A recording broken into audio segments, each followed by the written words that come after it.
আসসালামু আলাইকুম। দেশ ও প্রবাস থেকে যে যেখান থেকে ভিডিওটি দেখছেন সবাইকে জানাই সাদর সম্ভাষণ। দেশি বিদেশি, বিদেশ থেকে কত টাকা আমরা দেশে নিয়ে আসতে পারবো?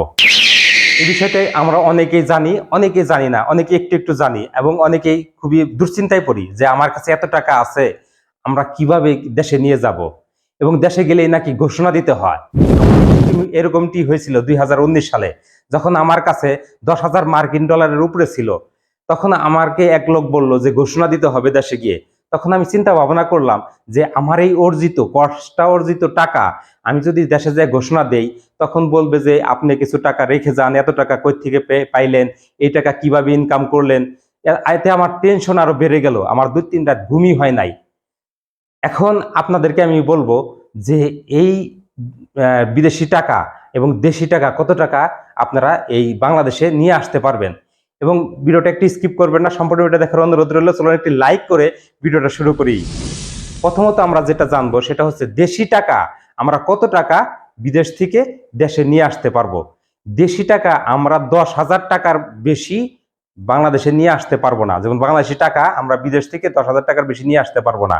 যদি আপনার কাছে বেশি টাকা থাকে, 10,000 টাকার উপরে থাকে, তাহলে আপনি যে কোনো এক্সচেঞ্জে গিয়ে, মানি এক্সচেঞ্জে গিয়ে আপনি এই টাকা কনভার্ট করে নিয়ে আসবেন। যেমন আপনার টাকারে ডলার অথবা যে কোনো কারেন্সিতে কনভার্ট করে আপনি টাকা নিয়ে আসবেন, তাতে কোনো সমস্যা হবে না।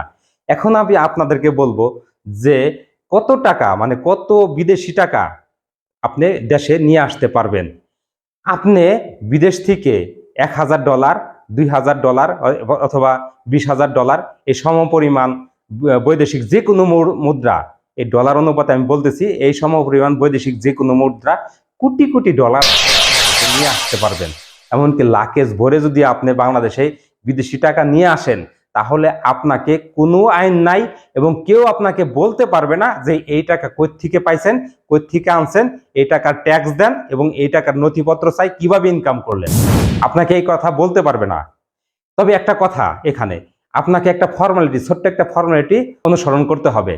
সেই ফর্মালিটি অনুযায়ী আপনাকে এয়ারপোর্টের কাস্টম অফিসে গিয়ে আপনাকে যদি 10,000 টাকার উপরে থাকে, যদি 10,000 টাকার নিচে থাকে, তাহলে আপনাকে এই ফর্মালিটি করতে হবে না, ফর্মালিটিস করতে হবে না। আপনি সিধা বাংলাদেশে ঢুকে যেতে পারবেন এবং কোনো সমস্যা হবে না। যদি $10,000 নিচে থাকে, আর যদি $10,000 উপরে থাকে, তাহলে আপনাকে কাস্টম অফিসে গিয়ে, সেখানে বাংলাদেশের এয়ারপোর্টে যে কাস্টম অফিস আছে সেখানে গিয়ে আপনাকে একটা ফর্ম নিতে হবে। সেখানে 3টা ফর্ম দিবে তারা, তাই সেখানে আপনি লিখবেন যে আপনার কাছে কত ডলার আছে। এটা হয় কি, বাংলাদেশ সরকার জানতে চায় যে আপনার কাছে এত ডলার আছে। রেমিটেন্স আমরা বিদেশ থেকে নিয়ে আসি, এটা বাংলাদেশের উপহার। এই উপহারটা কত টাকা জমা হইলো, রেমিটেন্স কত টাকা বছরে জমা হইলো, এটা হিসাব রাখার জন্য এই ঘোষণাপত্র নিয়ে থাকে।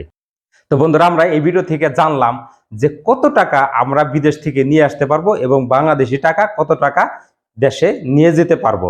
তো এই ভিডিও সম্পর্কে আপনাদের যদি কোনো প্রশ্ন থাকে, কোশ্চেন থাকে, কমেন্ট করে জানাবেন।